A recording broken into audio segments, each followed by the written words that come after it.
상담을 받으러 오시는 분들의 특징이 있어요. 변화되길 원한다는 점이에요. 내면의 변화를 원하고요. 관계의 변화를 원하죠. 또한 문제적 상황, 내가 문제라고 생각하는 그 문제적 상황이 변화되길 원합니다. 그렇게 내담자와 상담을 진행하면서 그 이야기를 충분히 경청하다 보면요, 이렇게 같이 내담자와 상담을 하면서 길을 걷다 보면 멈춰서서 머물러야 되는 지점이 꼭 생기더라고요. 변화의 포인트가 있어서 이제는 머물러야 되는 지점이 생겨요. 거기서 자신의 존재를 직면하고 혹시 가족과의 관계의 역동을 직면해야 되는 아주 중요한 순간이 찾아오죠. 변화를 진정 원한다면 내담자 스스로도 변화하지 않으면 안 되는 순간이 찾아오고야 마는 거예요. 그러니까 그 순간 자신의 내면과 그동안 했던 자신의 행동에 대해서 정말 오롯이 대해야 되는 순간이 오는 거죠. 여러분, 하지만 직면하는 것은 굉장히 어려운 일이에요. 쉽지 않은 일이에요. 제가 가만히 보니까 내담자들은 각기 다른 방식으로 직면하는 그 태도를 보였던 것 같아요. 첫 번째는요, 부정해요. 그렇지 않아요. 상담사님, 그렇지 않아요. 자신의 내면과 행동에 대해서 애써 부정하는 모습을 보여요. 직면하기 어려워하는 거죠. 어떤 사람은요, 순간 이야기를 잘하다가 제가 이제 개입을 해서 좀 더 깊이 머무르려고 하면 순간적으로 자신을 억압해요. 억압이라는 단어는 어떤 의미냐면은 자신의 고통스러웠던 기억과 과거에 대해서 나도 모르게 그것을 무의식에 숨겨놓게 돼요. 그러니까 잘 기억이 안 나요. 갑자기 이야기를 잘하다가 제가 거기서 깊게 파고들려고 하면 자기도 모르게 그것을 무의식 속에 그 기억들을 넣어버려서 잘 기억이 나지 않는다고 그렇게 이야기하는 거예요. 왜 그럴까 싶은데 저는 이게 자신의 정서와 감정을 억압하는 거구나 나중에 알게 됐어요. 또 한 가지 많은 사람들이 보이는 반응 중에 하나인데요, 자신을 합리화하는 거죠. 제가 그럴 수밖에 없었답니다. 분명히 상담사는 내담자의 편에서 상담을 진행하는데 상담사에게조차 자신을 방어하면서 자신이 그럴 수밖에 없었다는 합리화를 하는 거죠. 또한 투사예요. 투사합니다. 그건 뭐냐면은 내가 그럴 수밖에 없었던 이유는 그 사람 때문이었어요. 제가 그렇게 생각하고 품었던 마음들, 행동들은요, 사실 전 그렇지 않은 사람인데 그 나쁜 사람 때문에, 저를 힘들게 했던 그 사람 때문에 제가 그랬던 거예요 라고 이야기하는 거죠. 자신의 부정적인 내면과 행동을 받아들이기가 어려우니까 현실에 문제가 있었다고, 타인에게 문제가 있었다고 이야기하는 거죠. 근데요, 결국 내담자는 스스로 깨달아요. 지금 나의 내면의 상태, 나의 행동의 어떠함을 직면하지 않으면 나는 변화될 수 없구나라는 걸 상담을 하면서 스스로 통찰하게 돼요. 그때 비로소 인정하게 되죠. 결국 직면하지 않으면 변화될 수 없거든요. 변화가 우리 안에 시작되려고 하는데 도망가려고 하는 이 방어 기제, 제가 말씀드렸던 부정, 억압, 합리화, 투사, 이런 것들을 내담자 스스로 용기를 내어서 허물고 직면할 때 조금씩 내면의 변화가 시작되더라고요. 여러분에게 묻고 싶어요. 여러분은 문제를 직면해야 하는 그 상황에서 주로 어떤 방어 기제가 발동하시나요? 한번 지금 생각해 보실래요? 노트가 다 있으시니까 한번 적어 보실래요? 부정할 수도 있고, 억압, 무의식 속에 기억을 넣어놓고 잘 기억이 나지 않아 할 수도 있고, 합리화할 수도 있고, 나에게 문제가 있는 것이 아니라 그 상황에, 그 문제에 때문에 내가 이렇게 된 거라고 투사하기도 하는 모습이 있잖아요. 여러분은 변화를 위해 직면해야 되는 상황에서 어떤 방어 기제가 발동한다고 생각하세요? 여러분, 사람은요 익숙한 습관대로 살아가잖아요, 그죠? 우리는 과거의 경험을 토대로 자신의 삶을 구축해 나갑니다. 익숙한 방식대로 행동합니다. 이런 반복들이 쌓이면 그게 하나의 루틴, 삶의 패턴이 되죠. 그리고 그 패턴을 계속 우리는 반복하면서 뭐래요? 정서적 안정감을 느껴요. 그래서 때로는 그 우리가 마련해 놓은 수많은 세월을 통해서 가꾸어 놓은 이 패턴들이 깨지고 변화가 시작되면 오히려 불편해질 때가 있어요. 그래서 변화를 직면하는 게 굉장히 힘들 때가 있단 말이죠. 내가 그동안 경험해보지 않은 것을 우리는 생각하기조차 어려워할 때가 있죠. 왜요? 왜 그럴까요? 우리의 내면에는요 익숙한 것이 안전하다는 심리가 있어요. 익숙한 것이 안전한 것이다라고 하는 심리가 있어요. 지금 내가 살아가는 기존의 삶이 불안전하다고 할지라도 적어도 지금 내가 잘 알고 있고 경험했던 내 익숙한 환경이 더 안전하다고 여기는 거예요. 근데 반면에 더 좋은 게 있어요. 더 좋은 변화가 날 기다리고 있는데 내가 알지 못하고 경험해보지 못했다는 이유 때문에 우리는 두려움을 느낍니다. 또 하나는요, 아까 방금 얘기했던 것처럼 새로운 변화에 대한 불안감이 누구나 있어요. 저도 개척을 앞두고 한 번도 경험해보지 못한 개척교회로서의 목회 안 해봤잖아요. 근데 새로움에 대한 두려움이 제 안에 있었어요. 그 불안이 제 안에 있었다는 것을 제가 목회를 하면서 순간순간 경험할 때가 있단 말이에요. 맞아요. 우리가 새로운 선택을 앞두고 망설이는 이유는 그 선택이 결국 내 삶을 어떻게 바꿀 것인가에 대한 미래가 예측이 잘 안 되잖아요. 지금껏 내가 살아왔던 그 방식을 벗어나 새로운 방식을 한다는 데 있어서 그 자체에 불안을 느끼기도 하는 것 같아요. 여러분, 그런데요, 우리가 인생을 길게 보자고요. 한번 크게 보자고요. 여러분, 변화는요 필연적인 과정입니다. 여러분, 지금 우리가 여기까지 오기까지 수많은 변화를 거쳐서 오신 거 아니에요? 그리고 지금 여기까지 여러분 도달하신 거 아닌가요? 수많은 변화를 통해서 성장해 왔고 아마 우리들은 변화를 통해 성숙해졌을 겁니다. 어떤 변화는요 내가 원해서 선택했지만 더 많은 변화들은 내가 원하지 않고 생각할 수도 없었지만 찾아온 변화도 있어요. 여러분, 변화가 우리의 인생에 피할 수 없는 필연적인 것이라면 우리는 어떠한 반응을 가지고 살아가야 할까요? 여러분, 한번 생각해 보신 적 있으세요? 우리는 변화를 위해서 어떠한 반응을 가지고 살아가야 될까요? 오늘은요 이 질문을 함께 생각해 보면서 말씀 속에 답을 한번 찾아봤으면 좋겠습니다. 오늘은요 변화를 두려워하는 이들에게 주시는 하나님의 메시지입니다. 여러분, 지난 2주의 말씀을 기억하실 거예요.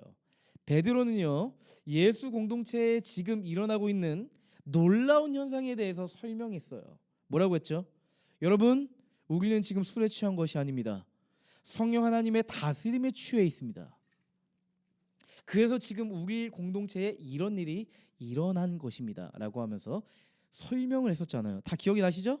우리가 각 나라의 언어로 말하는 것은 단순한 기적이 아니에요. 하나님의 나라가 각 나라의 언어와 문화로 흘러가야 한다는 것을 성령 하나님께서는 우리에게 보여주신 겁니다. 우리는 이제 예루살렘과 유대와 사마리아와 땅끝에 이르러 우리는 증인이 되어야 합니다. 그곳에 복음을 심고 하나님 나라를 완성시키며 살아가야 되는 사람들입니다. 그것을 주님께서 우리에게 보여주신 겁니다 라고 이야기하는 거예요. 그런데 더 파격적인 이야기랍니다. 하나님 나라는 특정한 세대나 계층에게만 있는 것이 아닙니다.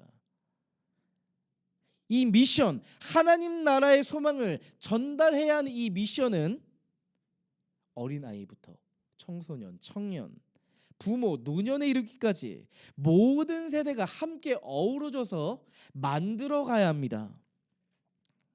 여러분 잘 아시겠지만 당시에 계급 제도가 구조화된 사회 문화잖아요. 그죠? 이 말은 무슨 말이냐면 심지어 노예들에게도 하나님 나라에 참여할 수 있는 은혜가 있다라고 이야기한 거예요. 굉장히 파격적인 말이죠. 근데 거기서 끝나지 않고 그 노예들조차도 하나님 나라를 전달하는 소명이 있다, 이 말을 하고 있어요.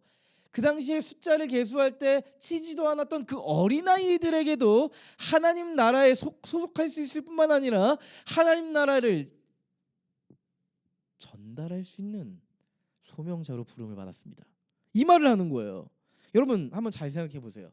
이 메시지는 선민 의식을 가진 유대인들에게 어떻게 다가왔을까요? 너무 파격적인 이야기죠. 그 당시에 유대인들의 세계관과 가치관을 깨는 이야기잖아요. 파격적인 이야기 아닙니까?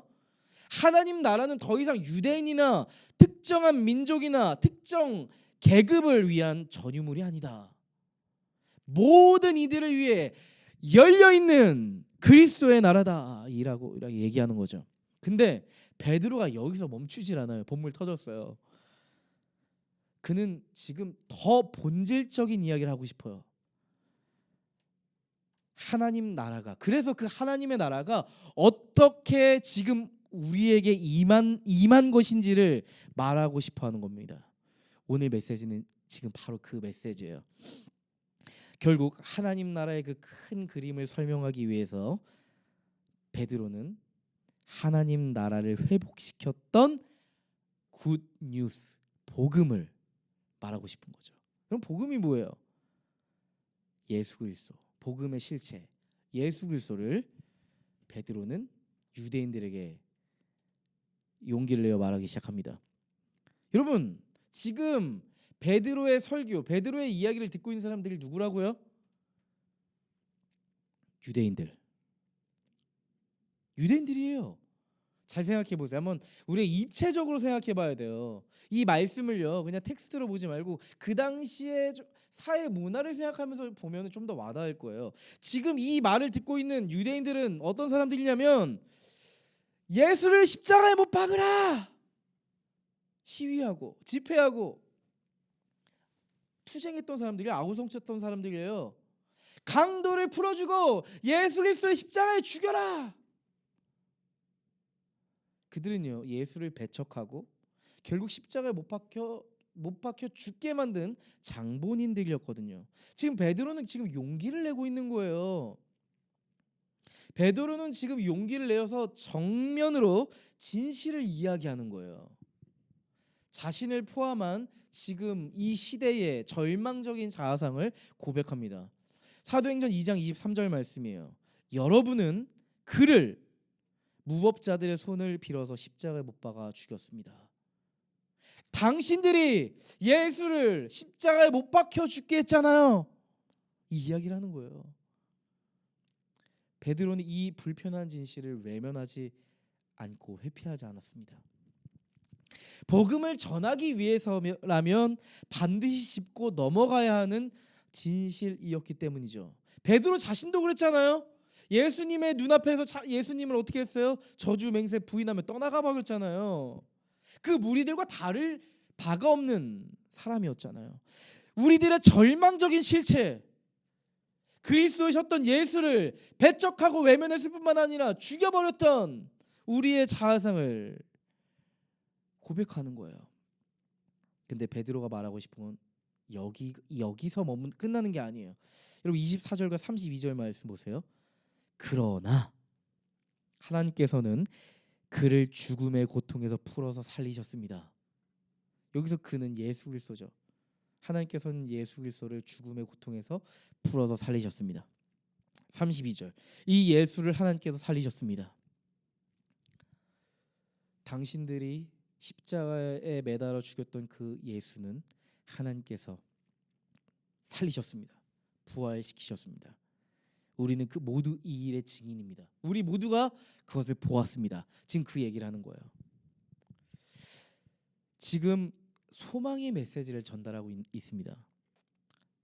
전달하지 않으면 결코 이룰 수 없는 하나님 나라의 그 핵심과 본질을 지금 말하고 있는 거죠. 저는 이 말씀이 굉장히 역사적 현장이라고 느껴졌어요. 예수님이 제자들에게 이렇게 말씀하셨잖아요. 증인이 되라. 마르투이스, 너희들 증인으로 살아야 돼. 한 가지 남기셨잖아요. 증인으로 살아달라고. 내가 너희에게 보여준 그 흔적을 따라 증인된 삶을 살아다오. 이거 하나 남기셨거든요. 지금 베드로가 증인의 역할을 최초로 하고 있는 거예요. 너무 역사적인 장면이죠.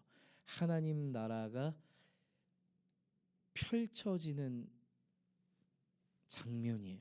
너무 아름답죠. 36절 말씀이에요. 베드로 굉장히 지금 용기를 얻었어요. 너무 멋진 말을 하고 있어요. 36절. 그러므로 이스라엘 온 집안은 확실히 알아두십시오. 여러분 기록하세요. 다 적으세요. 여러분 기억하셔야 돼요. 이렇게 얘기하는 거죠. 하나님께서는 여러분이 십자가에 못 박은 이 예수를 주님과 그리스도가 되게 하셨습니다. 짧게 얘기하면 이거예요. 예수는 그리스도십니다. 예수는 우리의 주님이십니다. 여러분, 우리는 여기서 주님이라는 단어에 주목해야 돼요. 주님. 우리는 주님이란 이 단어를 기독교에서만 쓰는 용어라고 생각하잖아요. 근데 이 주님이라는 그 단어 원어는 사실 종교적 언어가 아니에요. 큐리오스라고 하는 헬라어인데요. 이 큐리오스라고 하는 단어는 사실 종교적인 단어가 아니라 황제를 지칭할 때 사용하던 언어예요. 큐리오스. 로마의 황제를 가리켜 큐리오스라고 쓴다고요. 그러니까 그 황제를 제외하고는 다른 이들 누구에게도 큐리오스, 주님이라는 단어를 쓸까요, 안 쓸까요? 쓰지 않아요. 근데 지금 베드로는 예수 그리스도를 큐리오스, 우리의 주님이시다, 이렇게 말하고 있어요. 이건 지금 뭘 이야기하고 있는지 아세요? 온 세상의 통치자가 예수라는 얘기예요.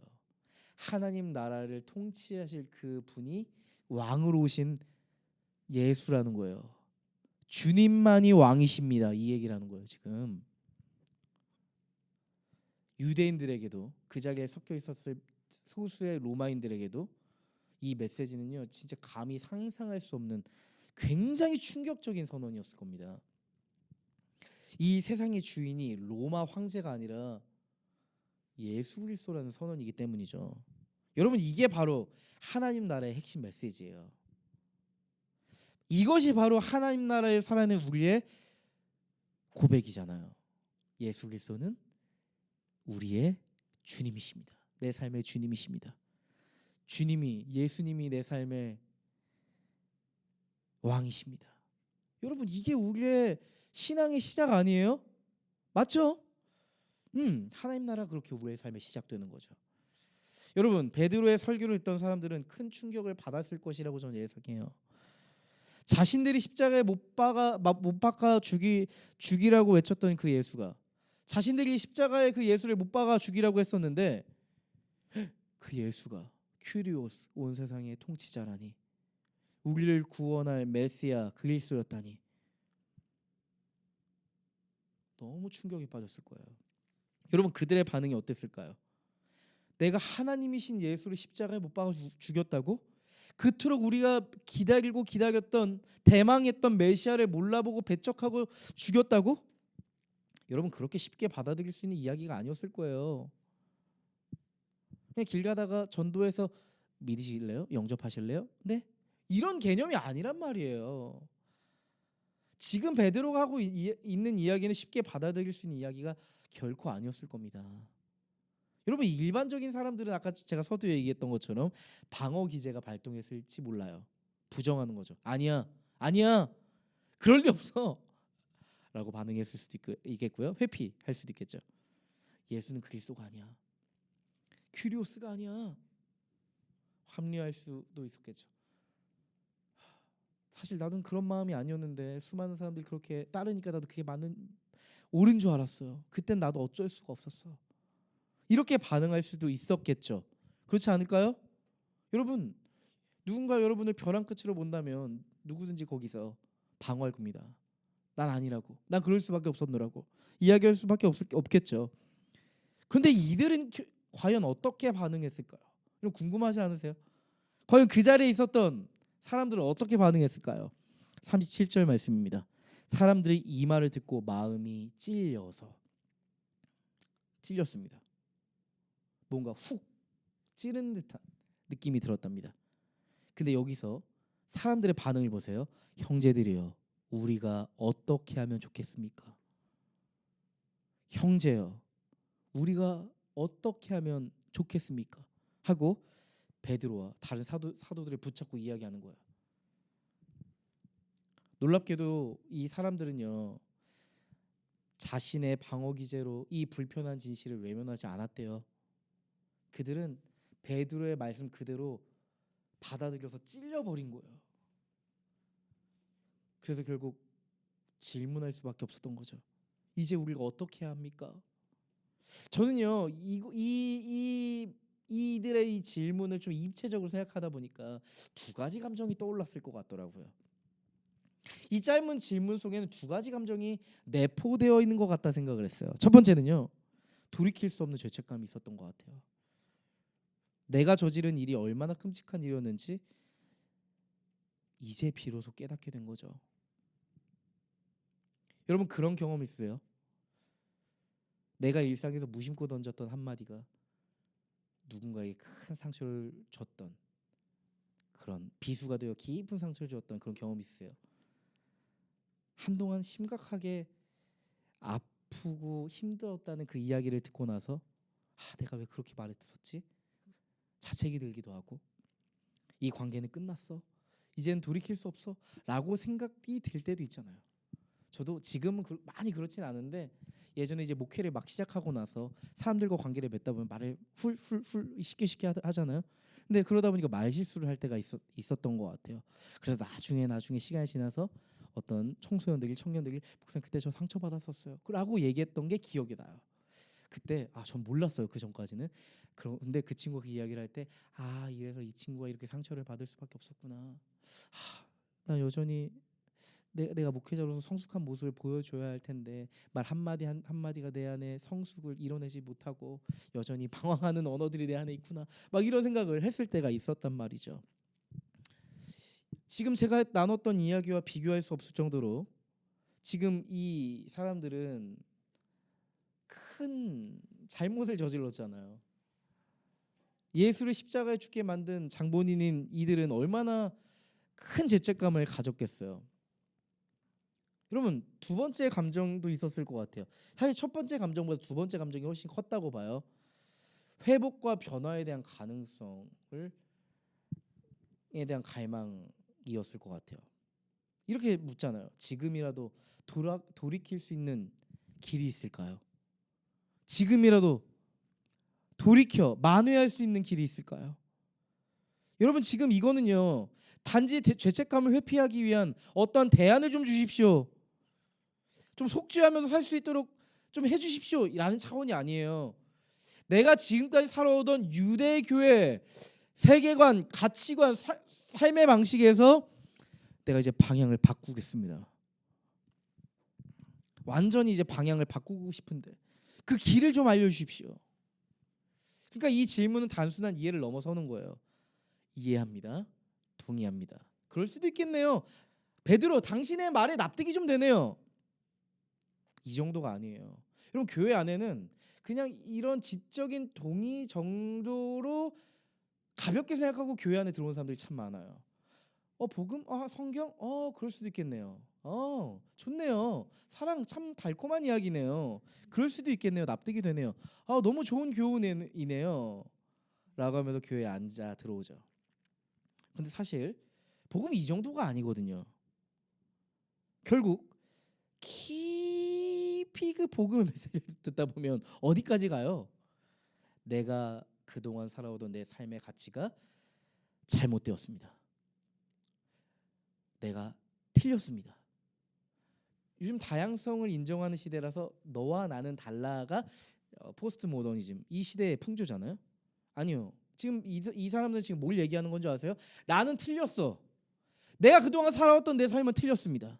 라고 인정하는 거예요.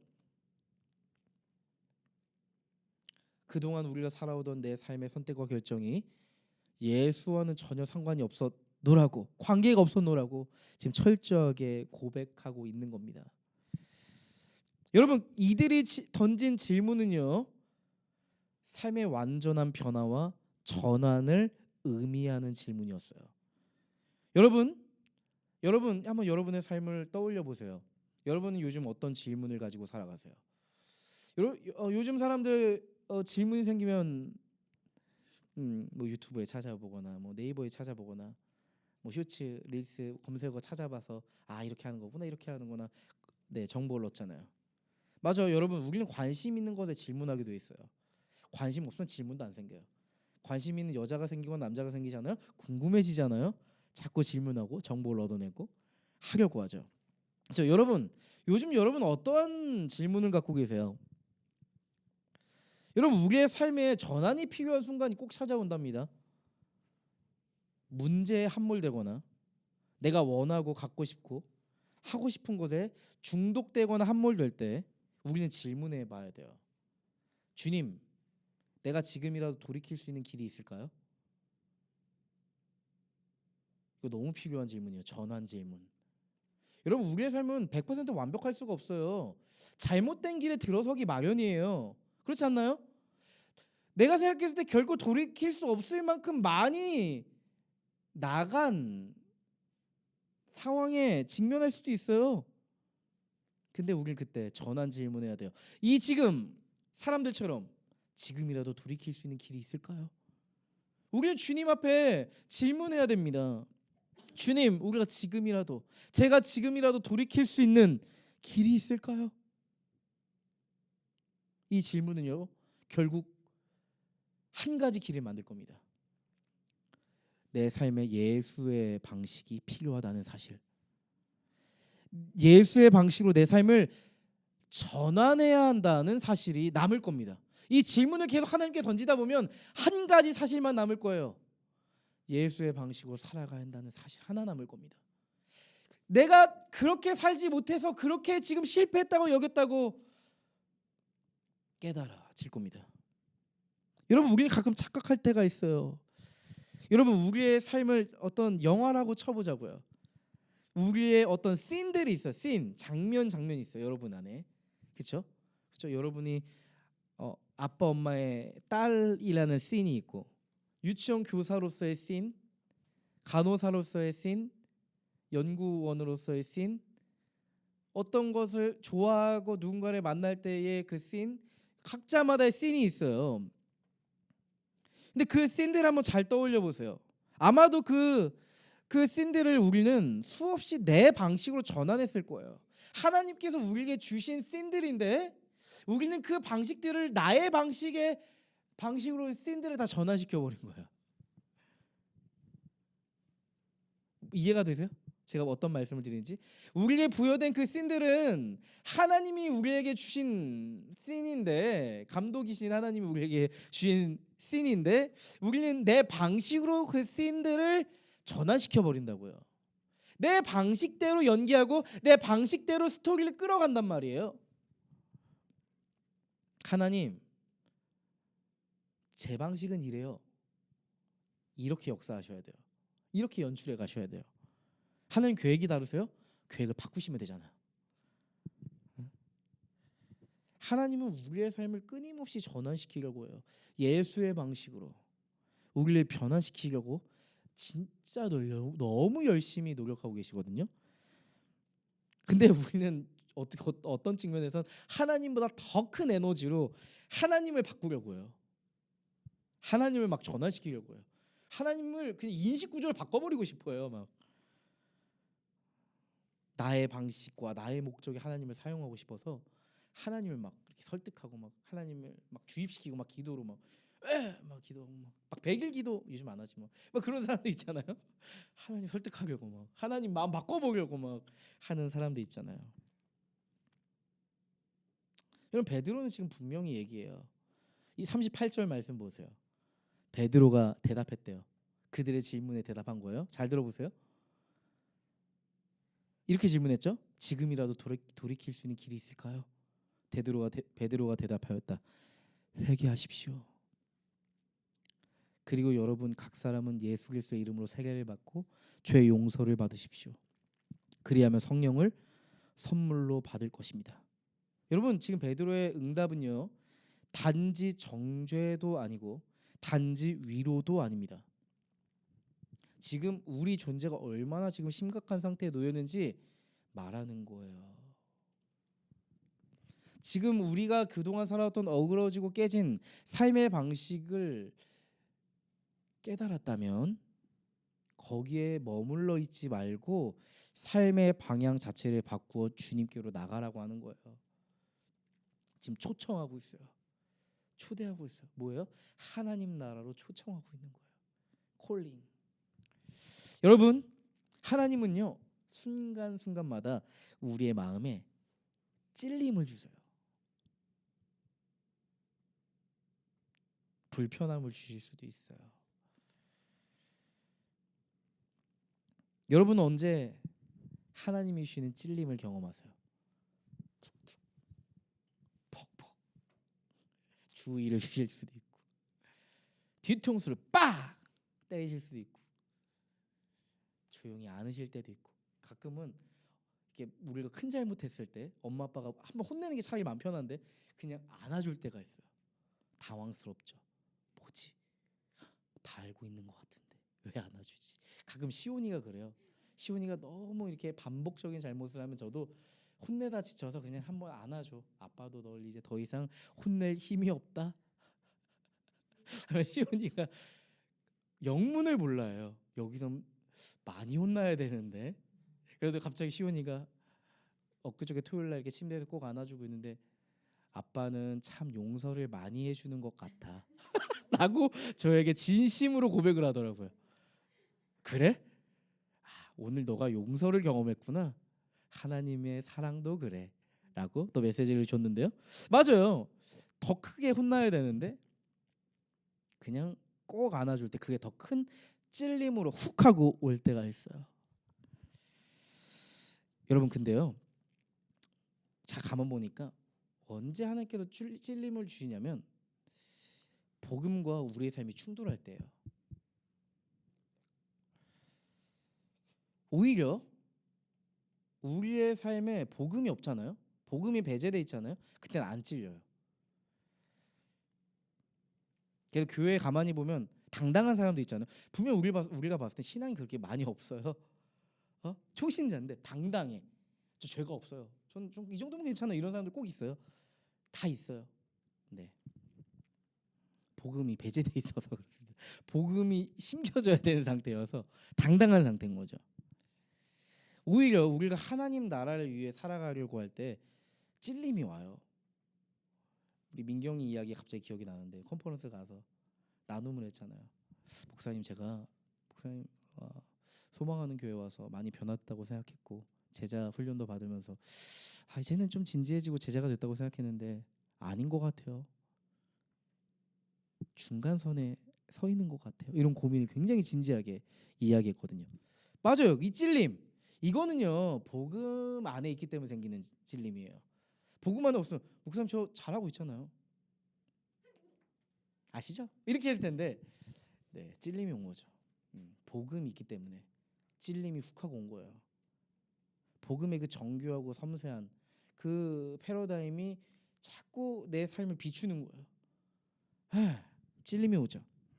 맞아요. 설교를 들을 때 어떤 특별한 하나님의 상황에서 사람과의 관계에서 우리는 마음에 찔림이 있을 때가 있어요. 이래도 되나? 이게 진짜 사랑인가? 이게 하나님의 방식인가? 이게 주님이 원하시는 길일까? 내가 생각하고 선택하고 결정했던 그 일들에 대해서 성찰할 수밖에 없는 순간들이 찾아와요. 그저 내가 좋으니까, 그저 내가 본능적으로 끌리는 그 감정을 가지고 함몰되지 않았었나? 내가 하나님과 관계없이 생각하고 판단하지 않았었나? 이런 생각이 들면서 죄책감이 생길 때가 있죠. 그렇지 않으세요? 여러분, 우리는 찔림을 경험할 때 두 가지 길에 서는 것 같다는 생각을 했어요. 두 가지 길. 찔림이 올 때 두 가지 길이 있어요. 첫 번째는요, 그냥 죄책감에 머물러 있는 거예요. 아니면 돌이키는 거예요. 대부분 사람들은 이 두 가지를 가지고 신앙생활을 한다고 전 봐요. 다시 한번 얘기합니다. 찔림 자체가 없는 사람들은 아직 복음을 잘 모르는 사람들이고요.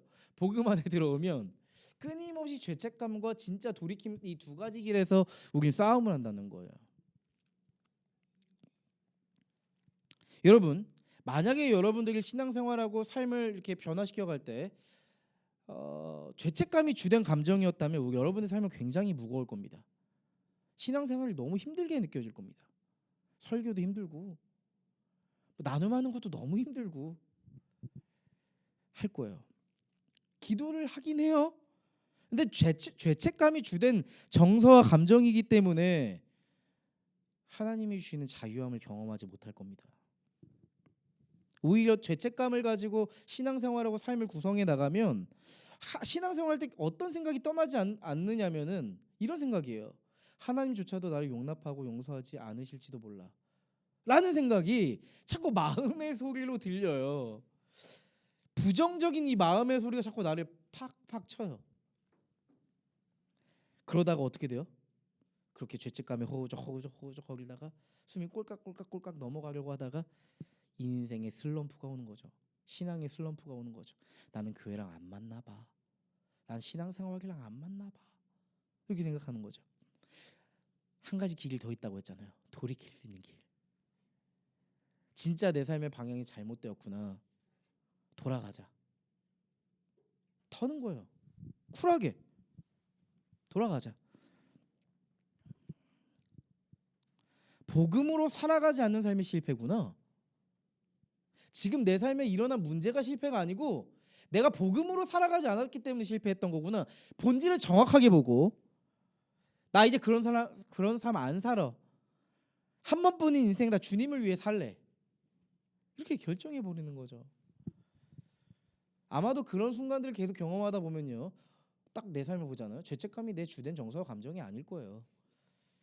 지금 예수 그리스도로 인해 내 삶의 회복과 변화에 포커스를 맞추기 때문에 소망의 마음이 우리의 삶의 주된 정서가 될 거예요.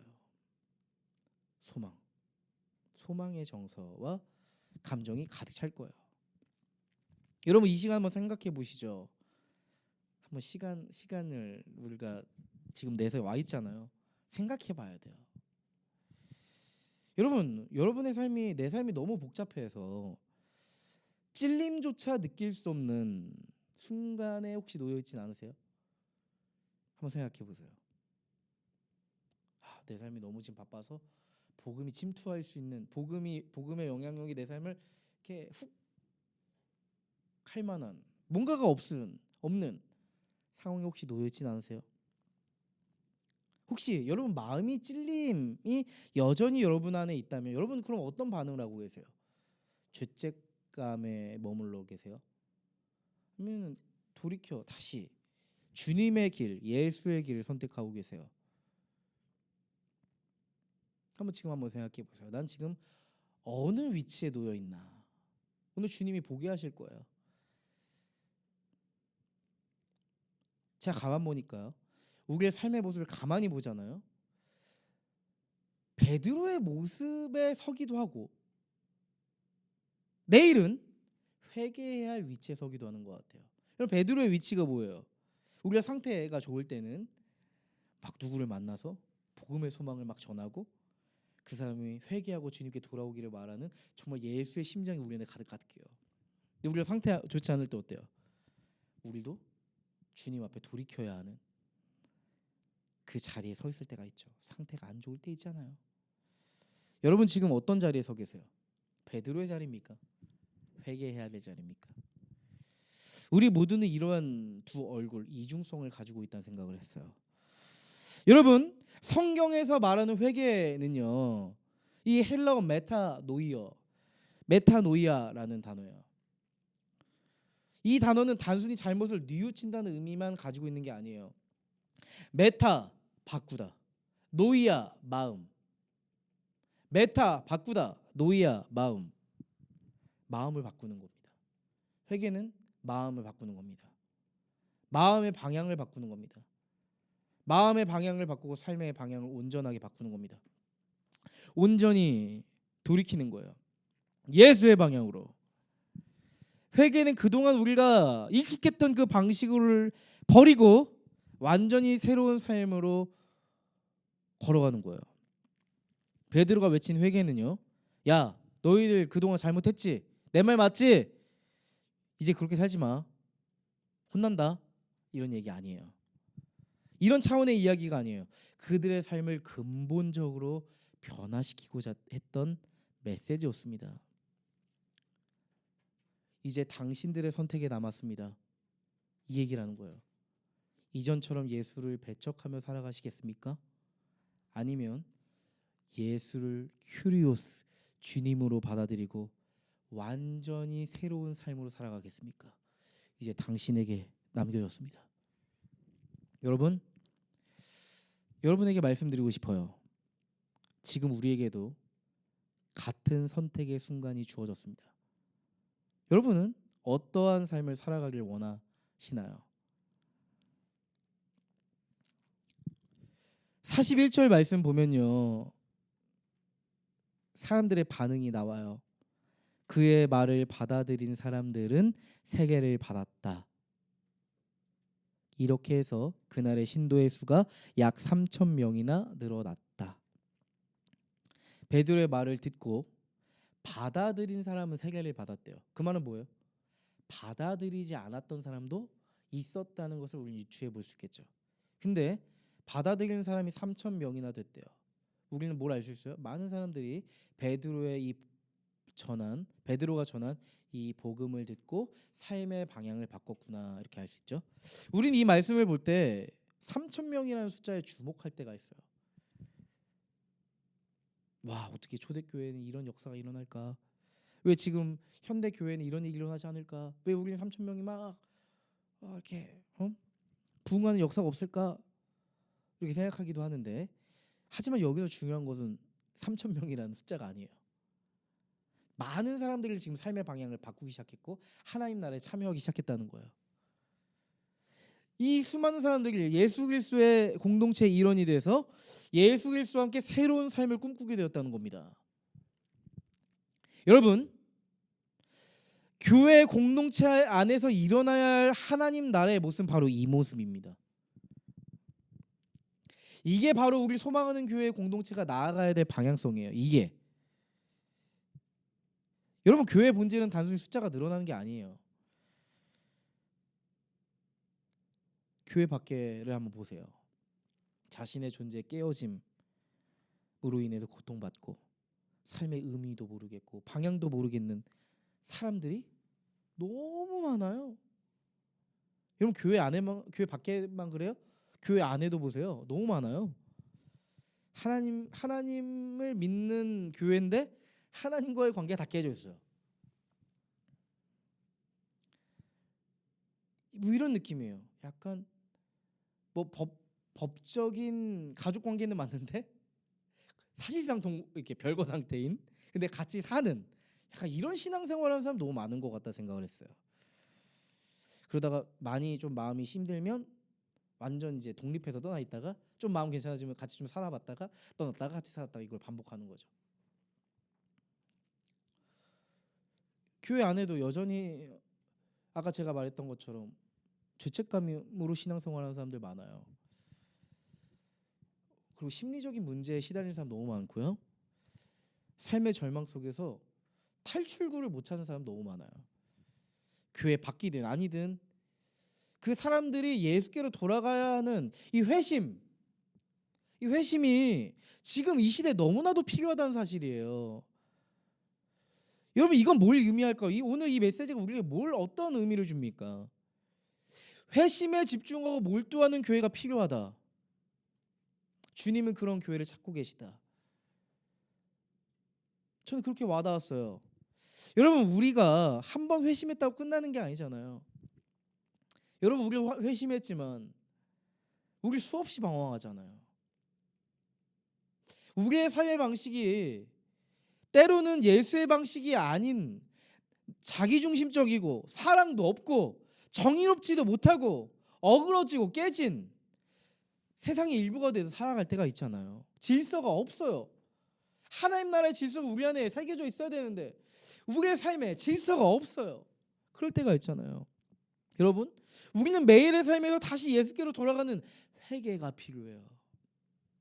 여러분, 기분 나빠하지 마세요. 회개하는 삶이 건강한 삶입니다.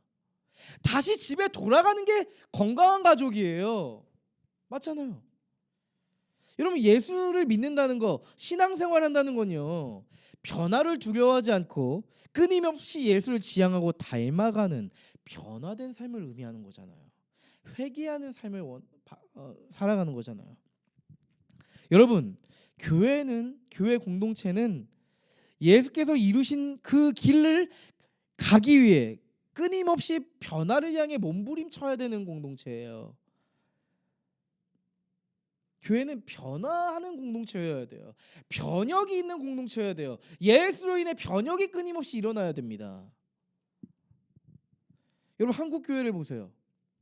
사람이 많아졌어요. 기독교 문화를 보세요. 가면 갈수록 발전하고 있어요. 근데요, 정말 이상한 현상이 있어요. 근데 프란시스 첸 목사님도 그런 얘기를 하셨잖아요. 한국 교회는요, 외적인 성장에 비해서 내적인 성장이 별로 없어요. 공동체 안에 내적인 변화가 잘 보이지 않아요. 사역적인 변화는 굉장히 다변화되고 급성장 중이라고 봐요. 저도 사역적 스펙트럼이 굉장히 세련돼지고 굉장히 그 언어가 정갈해지고 교회 밖에 있는 사람들에게도 어필될 만한 문화적 요소를 너무 많이 담고 있어요. 근데 한 사람 한 사람이 예수로 인해 회복되고 변화되고 성장되는 일은 너무 희박하다. 이런 현실에 우리가 놓여 있는 것 같다 생각을 했어요. 결국 교회가 예수로 인해 한 사람을 회복시키고 변화시키는데 시간을 쓰고 에너지를 하지 않고 끊임없이 사역을 하면서 뭔가 지금 우리의 신앙에 뭔가 일어나고 있다는 생각을 하게 해요. 그런 인식만 갖게 해요. 자꾸 그런 느낌을 줘요. 여러분, 변화는 느낌이 아니에요. 실제예요. 실제. 변화는 삶에서 이루어지는 거예요. 근데 우리는 어떤 사역을 통해 허상을 봐요. 내가 달라지고 있다는 허상.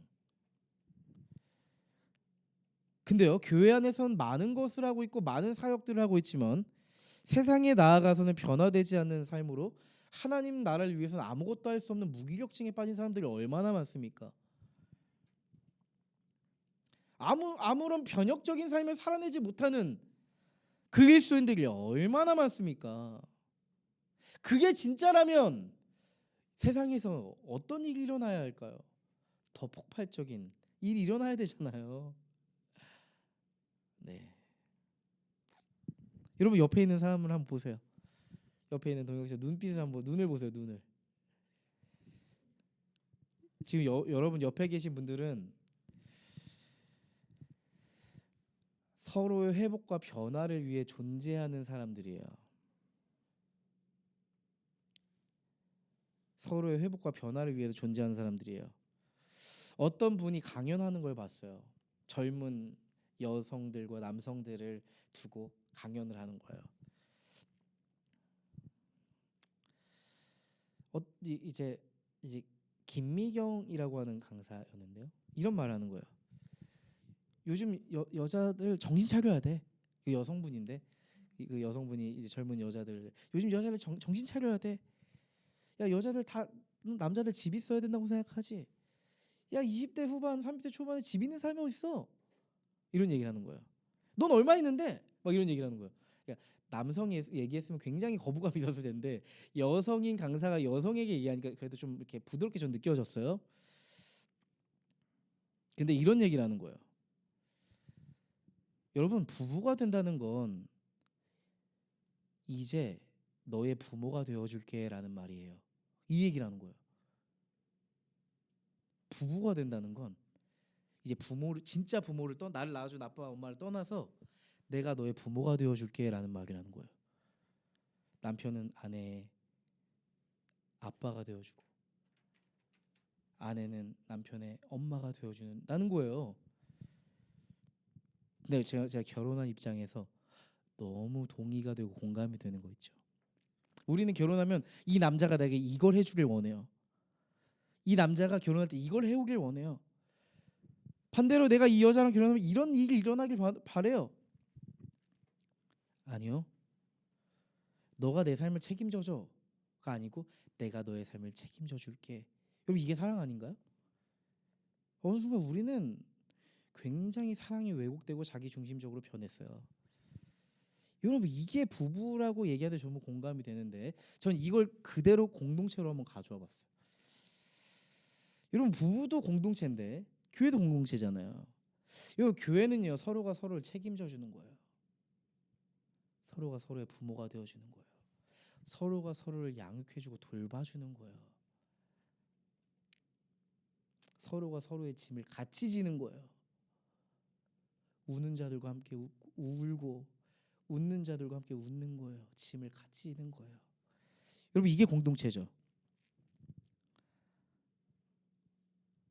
근데 개인주의적인 어떤 세상 속에 우리 살아가다 보니까 신앙생활도 독구다이예요. 네, 그냥 알아서 잘하겠지 이렇게 생각하는 경향이 있어요. 여러분 알아서 잘할 수 있어요? 이거 알아서 잘해서 여기까지 오셨어요? 저도 그렇지 않아요. 저도 저를 보살피는 동역자들이 있어 여기까지 온 거예요. 저는 여러분들이 있어 지금 이걸 할 수 있는 거예요. 여러분들이 저를 양육해 주시고 훈련시켜 주시고 저를 트레이닝 시켜 주시고 사랑할 수 있는 힘을 저에게 주셔서 제가 이걸 지금 하고 있다는 거예요. 있어요. 그럼 개인주의적인 신앙생활은 반드시 한계가 찾아옵니다. 여러분 말씀 보면 이런 말씀이 있어요. 제가 지금 이 얘기를 했던 말씀을 한마디로 딱 축약한 말씀이 있었어요. 갈라디아서 6장 2절 말씀. 여러분은 서로 남의 짐을 져 주십시오. 여러분은 서로의 짐을 져 주십시오. 근데 그 다음 말이 어떤 말인지 아세요? 그렇게 하면 여러분이 그리스도의 법을 성취하실 겁니다. 우리가 공동체 안에서 서로의 짐을 시작할 때 그리스도의 법이 성취된대요. 하나님의 말씀이 우리의 삶에 이루어진대요. 하나님의 나라가 이루어진대요. 예수께서 목적하셨던 그 나라가 우리의 삶의 실제가 된대요. 하나님의 뜻이 이루어진대요.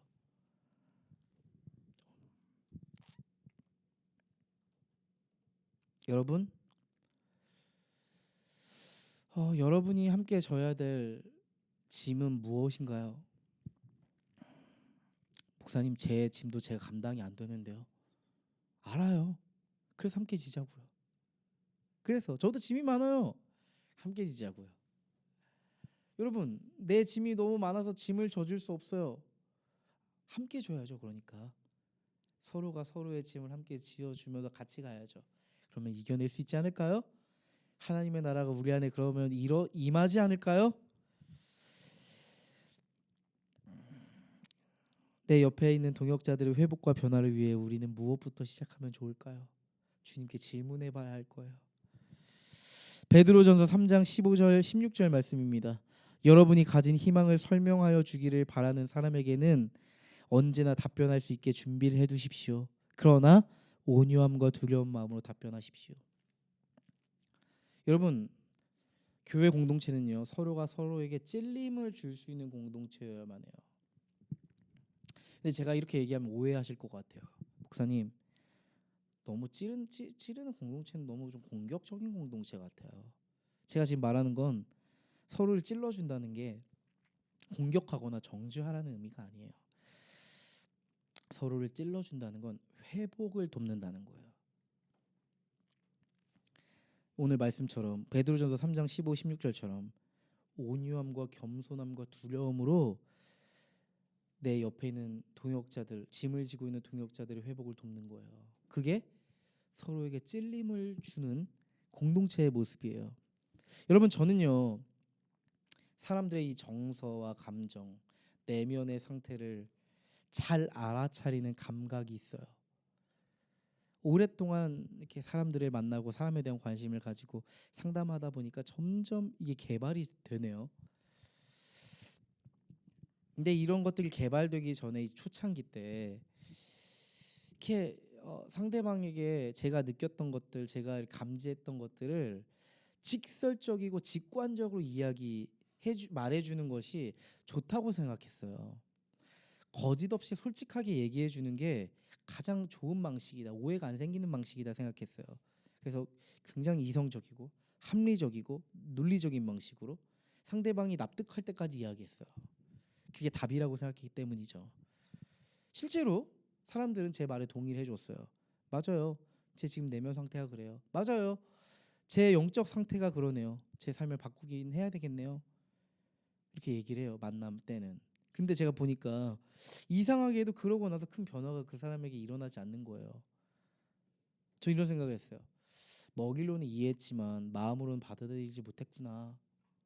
내면에서는 진짜 변화가 일어나지 않았구나. 이렇게 생각을 한 거예요. 너무나도 허탈했죠. 도왔던 제 입장에서는 너무 허탈했죠.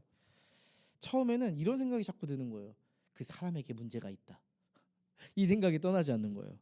그 사람에게 문제가 있다, 이 생각이 떠나지 않아요. 근데 시간이 지나서 하나님께서 저에게 깨닫게 해주셨어요. 너에게 문제가 있어. 이 생각을 떠올리게 하셨어요. 제 방식에 문제가 있다는 것을 하나님이 알아차리게 하셨어요. 직언을 해서 마음에 찔리게 하는 것이 목적이 어느 순간 되어버렸던 거예요. 사실 회복을 목적에 두었어야 됐는데 직언을 해서 마음을 찔리게 하는 게 목적이 되다 보니까 사실을 전달했는지 몰라도 그 사람의 회복을 돕는 건 불가능했던 겁니다. 여러분, 회복을 목적으로 할 때 우리는 소망의 대화가 필요해요. 그걸 오랜 시간이 지나서야 깨달았어요. 요즘에 더 깨달아요.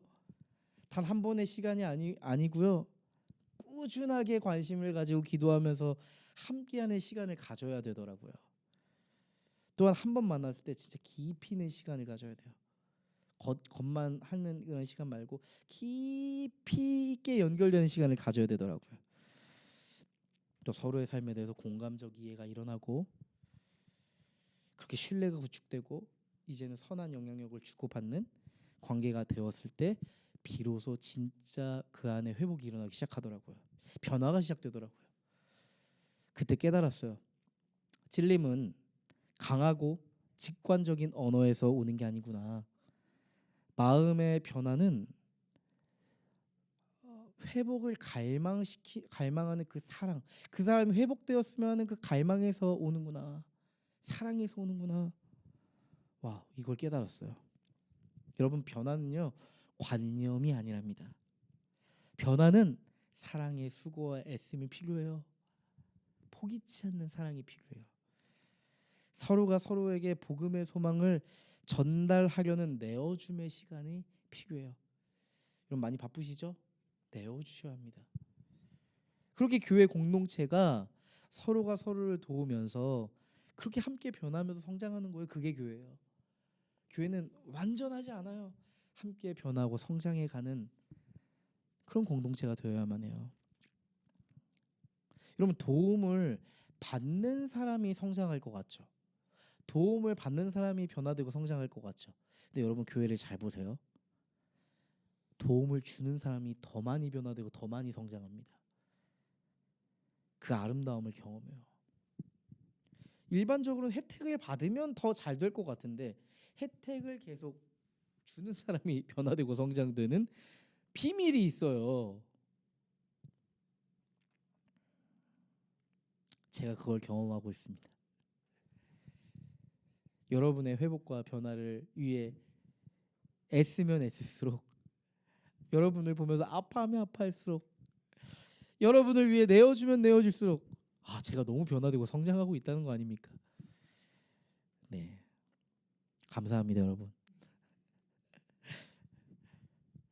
여러분, 변화를 두려워하지 않으시는 분이 계시잖아요. 예수님입니다. 예수님은 창조주이시지만 피조물이 되는 변화를 겪으셨어요. 누구도 상상할 수 없는 변화였죠. 영원하신 하나님이 유한한 인간으로 오시는 변화를 선택하셨대요. 존귀하신 하나님이 모욕과 모멸과 수치와 외면, 고통과 고난이 기다릴 걸 알면서도 변화를 선택하셨대요. 영원하신 하나님께서 죽음의 절망을 직면하는 인간이 되는 변화를 선택하셨대요. 하나님은 이 모든 걸 알고도 인간으로 오는 변화를 감행하셨대요. 왜요? 우리의 존재적 변화를 위해 자신의 존재적 변화를 결정하신 거예요. 우리를 하나님의 자녀로 변화시키기 위해 하나님은 사람이 되는 변화를 선택하신 거예요. 우리를 영원한 생명으로 인도하시기 위해 영원한 하나님은 죽음을 맞이하는 변화를 선택하신 거예요. 그 변화를 감수하신 거예요. 우리를 소망으로 온전히 변화시키기 위해 자신을 절망 속에 내던지는 변화를 선택하신 거예요. 우리를 높이기 위해 예수님은 스스로 낮아지는 변화를 선택하신 거예요. 그 누구도 감당할 수 없는 이 변화를 감행하신 분이 예수님이십니다. 예수님의 그 변화는요, 우리의 존재를 변화시켰어요. 근데 여러분, 우리의 존재적 변화는 또한 다른 존재를 변화시킬 수 있는 트리거가 될 겁니다. 방아쇠가 될 겁니다. 예수님의 그 십자가와 부활이 트리거가 되어서 우리의 존재를 회복시키고 변화시켰던 것처럼 우리의 변화도 또 다른 존재를 회복시키고 변화시킬 수 있는 트리거가 될 겁니다. 이것이 예수께서 이루어가고 싶은 하나님 나라의 영광스러운 모습이거든요. 여러분, 그림을 그려보세요. 변화된 내 모습을 통해 세상을 변혁시키고 사람들을 복음으로 변혁시키는 모습을 떠올려 보세요. 하나님 나라가 일어나는 거예요. 그 영광스러움이 세상에 심기는 거죠. 여러분, 우리가 변화를 두려워하지 않을 이유가 바로 여기에 있습니다. 여러분, 우리의 변화는요, 끝이 아니라 또 다른 소망의 변화의 시작이에요. 우리의 회복은 나 혼자만의 변화가 아닐 겁니다. 여러분이 변화되고 있다면 다른 누군가가 여러분을 통해 변화되고 있다는 거고요. 여러분의 변화는 또한 공동체를 교회답게 만들 겁니다. 여러분, 변화의 과정 쉽지 않다는 거 저도 인정합니다.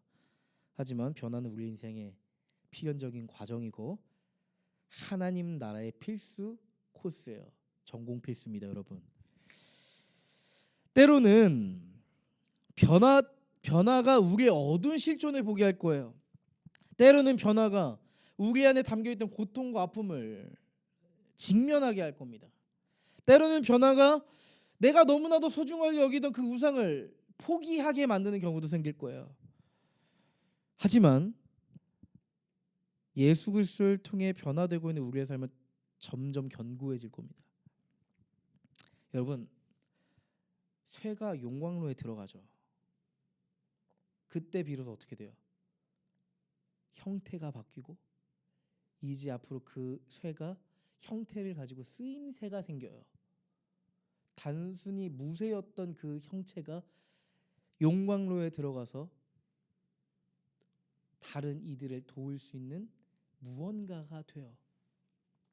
여러분, 우리의 존재도 예수 그리스도의 십자가와 부활의 용광로에 들어가서 형태를 갖추고 변화되기 시작할 거예요.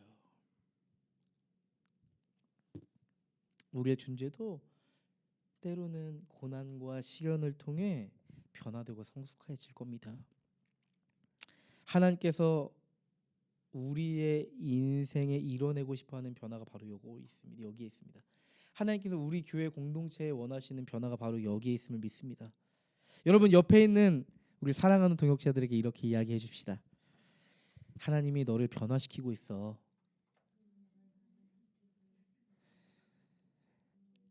서로 하나 약속할까요? 내가 너의 변화를 위해 트리거가 되어줄게. 총을 한번 쏴주세요. 빵 쏴주세요. 좋습니다. 네, 우리 서로 하이파이브하면 소모하는 교회 화이팅 한번 할까요? 우리 보경에게도 뒤에 있습니다. 소모하는 교회 화이팅 한번 해주세요.